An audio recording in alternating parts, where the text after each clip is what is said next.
சென்னை கொடுங்கையூரில் வடசென்னை கழிவுநீர் பம்பிங் நிலையத்தில் பணியாற்றும் 2 ஊழியர்களை கண்மூடித்தனமாக வெட்டிய 3 பேர் கும்பலை கைது செய்த போலீசார் பட்டாக்கத்திகளை பறிமுதல் செய்திருக்கிறார்கள்.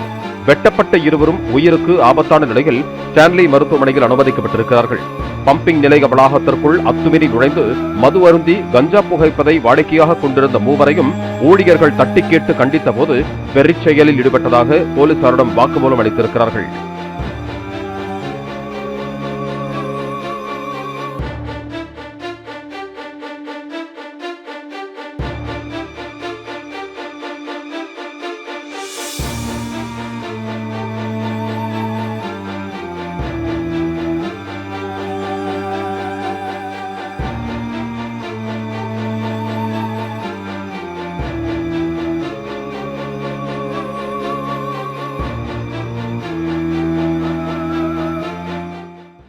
பிளே ஸ்டோர் மற்றும் ஆப் ஸ்டோரில் இருந்து பாலிமர் செயலியை QR கோடு மூலம் பதிவிறக்கம் செய்யுங்கள்.